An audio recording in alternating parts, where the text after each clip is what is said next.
Hello दोस्तों, तो आज इस वीडियो में हम इंट्राडे स्टॉक सिलेक्शन के बारे में जानेंगे कि कैसे आप भी इंट्राडे ट्रेडिंग के लिए स्टॉक सिलेक्शन कर सकते हो और कैसे हमें स्टॉक को इंट्राडे पोजीशन के लिए बाई करना चाहिए और बिना किसी वेबसाइट और बिना किसी टूल्स के प्योर प्राइस एक्शन के बेस पर इंट्राडे ट्रेडिंग के लिए आप स्टॉक सिलेक्शन कैसे कर सकते हो। अगर आप आज इस वीडियो को पूरा अंत तक देख लेते हो तो जितने भी आपके इंट्राडे ट्रेडिंग से रिलेटेड डाउट है वो सबके सब क्लियर हो जाएंगे। तो चलिए वीडियो स्टार्ट करते हैं और हाँ, लास्ट में एक स्ट्रेटजी भी शेयर करूंगा जिससे आपको हेल्प मिलेगी। तो चलिए वीडियो स्टार्ट करते हैं और चार्ट पर लाइव एग्जांपल देखेंगे कि कैसे आप भी स्टॉक सेलेक्ट कर सकते हो। एक्चुअल में इंट्राडे ट्रेडिंग का मतलब होता है कि same day by and selling करना। इंट्राडे ट्रेडिंग करने के लिए हम इक्विटी इट मीन्स जैसे स्टॉक्स रिलायंस HDFC SBI इसमें कर सकते हैं और इंडेक्स इट मीन्स जैसे Nifty fifty bank Nifty Sensex it means इसके ऑप्शंस में कर सकते हैं। तो ये बहुत ज़्यादा रिस्की होती है, इस वजह से हमें स्टॉक्स में करनी चाहिए। फर्स्ट आप हर एक सेक्टर में से 2 से 3 स्टॉक को सेलेक्ट कीजिए जो कि टॉप गेनर में से हो, जिससे आपको पता चल सके कि कौन सा स्टॉक अच्छा है। और मार्केट ओपन होने से पहले हमें मार्केट सेंटिमेंट के बारे में पता होना चाहिए कि मार्केट बुलिश है कि बियरिश है। और इसे पता करने के लिए आप निफ्टी फिफ्टी का भी यूज कर सकते हैं और बैंक निफ्टी का भी यूज कर सकते हैं कि वो गैप डाउन ओपन हुआ है कि गैप अप ओपन हुआ है। और हमें कैसे स्टॉक को बाई करना चाहिए, जो हाईली लिक्विडेट होनी चाहिए, जिसमें सबसे ज़्यादा वॉल्यूम होना चाहिए और वो हाई वॉलेटाइल होनी चाहिए। इट मीन्स स्टॉक ऊपर नीचे मूव करे। और हमें किन स्टॉक को बाई नहीं करना चाहिए, जैसे पेन स्टॉक जैसे 2-3 रुपए के स्टॉक होते हैं उन्हें बाई नहीं करना चाहिए क्योंकि आप उसमें फंस सकते हो। और हमें मेजर स्टॉक को बाई करना चाहिए जिसमें मूव्स 20 से 40 पॉइंट के आते हैं। अब मोस्ट इम्पोर्टेंट कि स्टॉक को हम किस टाइम फ्रेम पे एनालाइज करें और किस टाइम पे हम एंट्री और एग्जिट करें। तो आप एनालाइज के लिए 1 डे एंड 4 आवर का भी यूज कर सकते हैं और एंट्री के लिए आप 15 मिनट और 5 मिनट का भी यूज कर सकते हैं। ये बेस्ट टाइम फ्रेम है।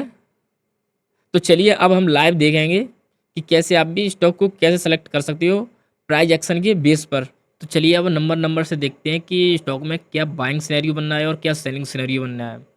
तो मैंने बजाज फाइनेंस को लगा लिया है और इसमें मैं 20 MA एंड 15 MA और वॉल्यूम तीनों का यूज करूँगा कि कैसे इसमें अच्छी कन्फर्मेशन मिलती है।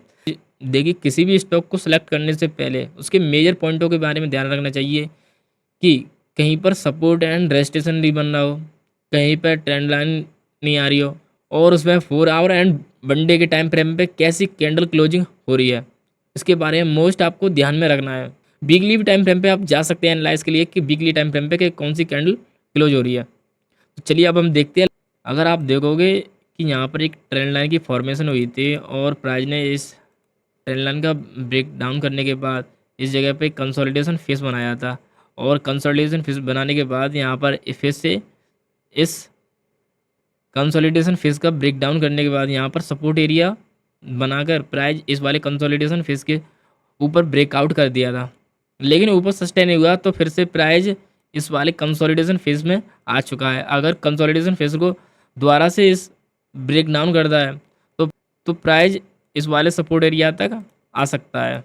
तो इसमें क्लियर कट दिख रहा है कि इसमें प्राइस एक्शन प्योर बियरिश दिख रहा है, तो इसमें अबे हमें ट्रेड को अवॉइड करना चाहिए। ओके, तो अब हम देखते हैं एस बी आई में क्या सिनेरियो बन रहा है।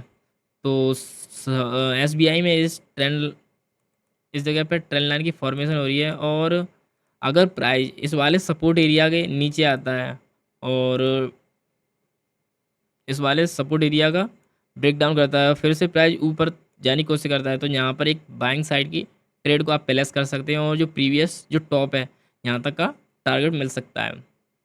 तो अब हम देखेंगे इन्फोसिस में क्या है कि यहाँ पर एक फर्स्ट मार्केट ने यहाँ पर एक कंसोलिडेशन फेज बनाया था लेकिन उसके बाद ब्रेक डाउन कर दिया था, लेकिन फिर से इस जगह पर कंसोलिडेशन फेज में आ चुका है। अगर प्राइस इस वाले कंसोलिडेशन फेज का ब्रेक डाउन करता है और यहीं से यहाँ तक ना जाकर यहीं से ऊपर जाना शुरू करता है तो यहाँ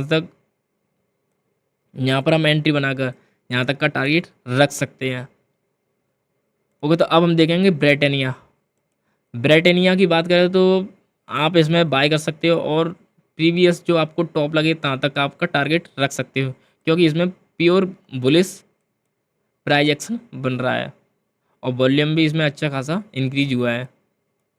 तो आप इसमें बाय कर सकते हैं। अब हम देखें रिलायंस इंडस्ट्री। रिलायंस इंडस्ट्री की बात करें तो इसमें एक सपोर्ट एरिया की फॉर्मेशन हो रही है। तो रिलायंस एक मेजर सपोर्ट एरिया पर खड़ा है।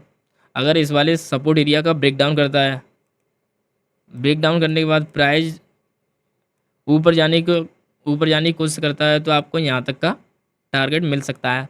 तो ऐसे आप प्रत्येक स्टॉक में एनालाइज कर सकते हो। तो मैंने आपको लास्ट टाइम बताया था कि मैं एक स्ट्रेटजी के बारे में शेयर करूँगा, तो वो स्ट्रेटजी क्या है।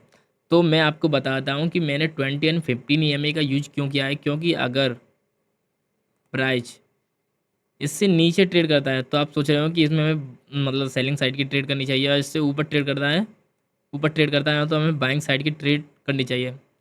ऐसा नहीं होता है, क्योंकि अगर देखोगे, अगर प्राइस इस EMA से ऊपर 2 से 3% ऊपर चला गया है, तो हमें बाइंग साइड की ट्रेड करनी चाहिए। अगर हमें 2 से 3% अगर नीचे चला गया है, तो हमें सेलिंग साइड की ट्रेड करनी चाहिए। तो ये एक स्ट्रेटजी है, आप भी इसे फॉलो कर सकते हैं। वीडियो अगर आपको अच्छी लगी तो वीडियो को लाइक एंड चैनल को जरूर सब्सक्राइब करना।